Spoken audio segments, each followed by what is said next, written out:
Jangan sekali-sekali mematahkan impian anak-anak kamu karena menjadi orang tua yang tidak berguna sama sekali. Oke, aku mau cerita, jadi setelah aku kemarin menikah dan aku punya anak, itu di awal-awal aku tidak ngerasa kalau misalkan, mencari uang itu adalah yang paling penting. Karena kenapa, saya mikirnya, "Oh ya udahlah, kita cuma sekedar makan, main, makan, main, makan, main," gitu. Tapi berjalannya usianya anak aku, dia butuh pendidikan dan ketika aku mencari pendidikan apalagi di Yogyakarta itu luar biasa banget biayanya dan bahkan, aku belajar dari salah satu mentor aku juga ya. Beliau bilang seperti ini, "Kalau misalkan mau membuat anak kamu sukses atau ibaratnya di lingkungan yang baik, dia juga harus memiliki lingkungan yang baik." Itu semua di awal dari satu orang tuanya dulu, yang kedua adalah dari lingkungan sekolah. Dan aku mikir juga, iya ya, kayaknya dulu aku juga kalau misalkan di lingkungan sekolah aku, kalau aku tidak kuat mental, aku juga akan terjaring yang namanya, ke arah yang ya negatif gitu. Tapi ternyata kalau misalkan kita, bersanding dengan lingkungan yang baik, ya kita juga akan, dapat yang baik gitu. Nah makanya aku berpikir, wah kayaknya harus deh kita bekerja 2 orang ini untuk masa depan anak-anak gitu.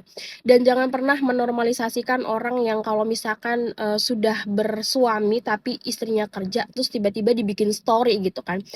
Ih kasihan banget ya udah jadi istri masih kerja gitu, sampai, emang kenapa? Emang kenapa kalau misalkan kita menjadi istri, tapi bisa jadi ibu juga, tapi ternyata kita juga bisa double-double gitu.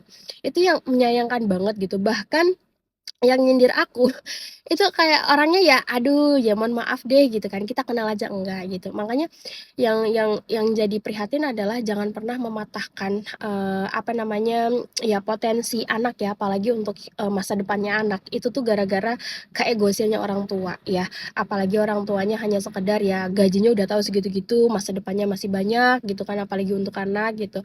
Jadi di sini kayak, wah ya kita bekerja untuk masa depan anak, terutama anak, apalagi anak juga masa depannya kita, peluang yang luar biasa karena aku bukan investasi ke anakku ya, enggak, tapi aku mau anakku ini bisa bangga punya seorang ibu yang luar biasa, independent woman, business woman, terus juga menjadi madrasah utama paling terdepan dia, lewat agama, lewat pendidikan, lewat ilmu yang lain-lain tuh luar biasa banget.